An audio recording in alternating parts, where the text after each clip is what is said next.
All right, so you're ready to hit the DJ scene, spin those tracks, get everyone moving. But There's that gear, right? yeah, it's like, whoa, hold on a sec.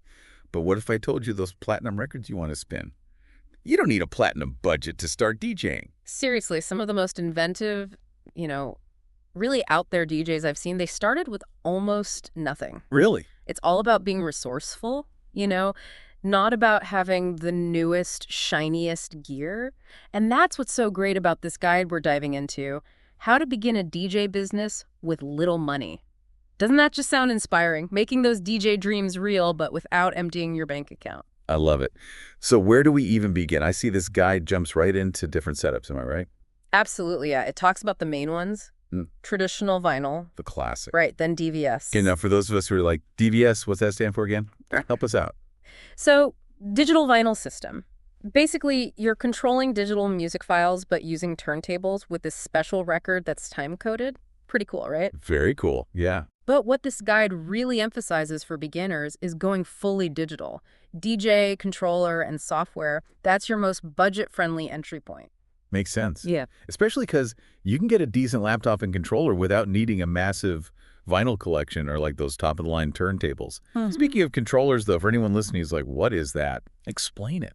So it's basically your hardware, right? Lets you manipulate the music digitally, kind of like your command center for mixing. Instead of a million knobs on a huge board, it's like condensed, right? Exactly, yeah. Yeah. It's the bridge between your computer software and the music itself. Gotcha. And what I find fascinating is this digital route, it echoes how a lot of successful DJs started out, like insert name a famous DJ, for example. Started on basic software, just a laptop, some headphones, honed their skills, got their style down, massive following, all before ever investing in a massive setup. It just shows sometimes limitations, they breed that creativity, I love that. And speaking of starting small, then building up, Yeah. the guide talks about this, prioritizing what equipment to buy, right? Yeah, it's crucial, especially early on. Because it's like, yeah, we dream of that pro setup, but we got to be smart about it. So they say focus on the essentials first. Your foundation. Yes. Turntables or the controller, the mixer, then your laptop and software. Exactly, just like building a house. You need that strong foundation before you start adding all the fancy stuff. And mastering those core techniques, even on simpler gear, I bet that's way more valuable. Than just having a flashy setup you don't even fully understand. Plus, think about it, if you can rock a party on a basic setup. Oh, Imagine. right. Imagine when you level up, it's all about the journey. So you've got the basic gear, right? But then it's like, okay, how do I actually, use this to become a DJ to really rock a party? It's more than just the gear. Totally. Because you could have, like, the fanciest setup in the world, but Without the skills. exactly. It's like just a bunch of buttons and knobs at that point.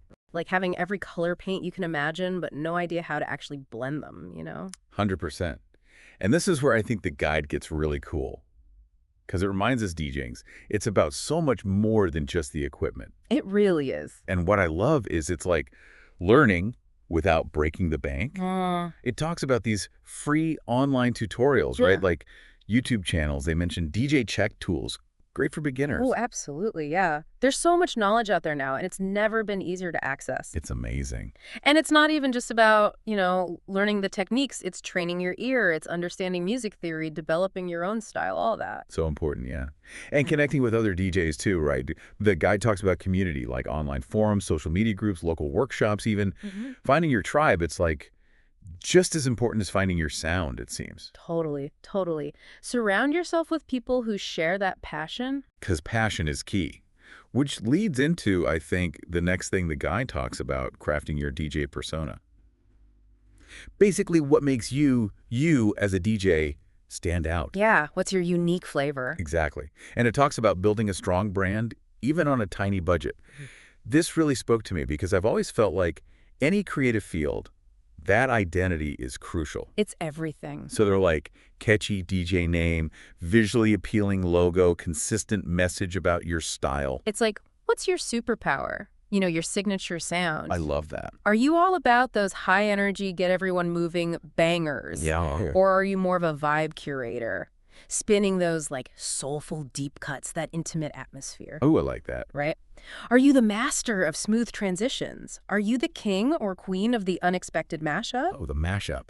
This part of the guide, I love it. It makes you think, what is it about you that's unique as a DJ? So important. Get introspective. Yeah, figure it out. And once you've honed those skills to find that style, that's when you got to get your name out there. Time for marketing, but on a budget, right? Yeah.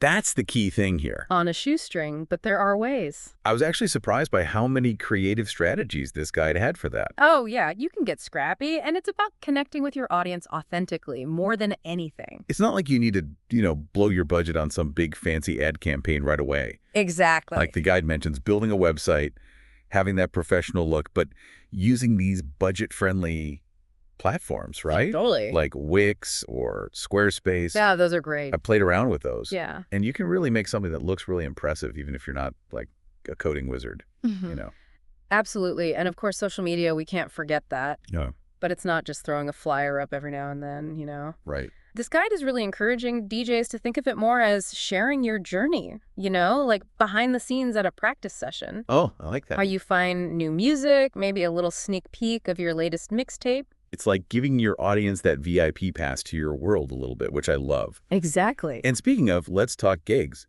because that's the dream, right? That's the goal. To get out there, share your music with the actual live audience. 100%. And this guide gets real about the hustle it takes to land those first few. It's real for sure. Online platforms, they mention Gig Salad, Sonic Bids. Those are good to connect with event organizers. They're really useful for that, yeah. But then also, good old-fashioned networking can't hurt, right? Never hurts. Reaching out to businesses in your area, maybe even collaborating on an event with them, something themed. Well, that's a fun idea. Right. Those are good ways to build a following. Yeah, it shows initiative, too, that you're not just waiting for it to come to you. You're out there making things happen. Exactly. Exactly. And, being prepared, this guide really emphasizes having a really tight, professional-sounding demo ready to go at all times. Oh, so true. It's like your musical business card, It is. You got to showcase what you do, your style, your skills, grab their attention.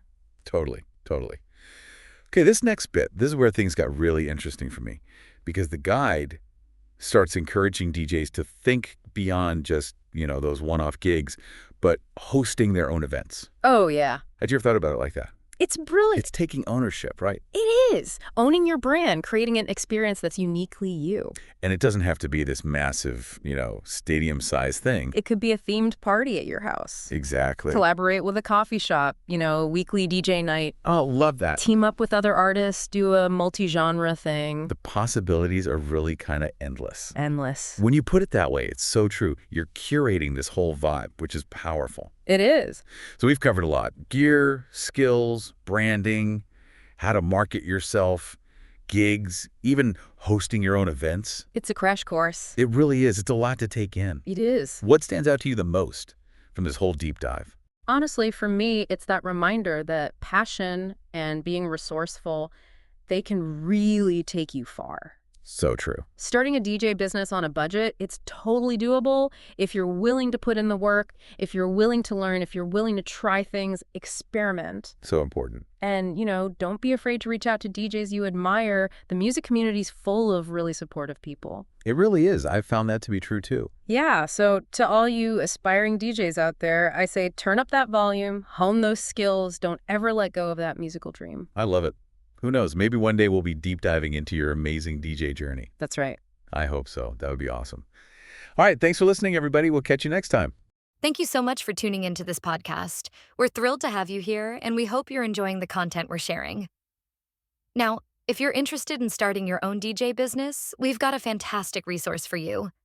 Simply click on the link in the description and download our free guide on how to begin a DJ business. This comprehensive guide is packed with tips, tricks, and ideas to help you launch and grow your business.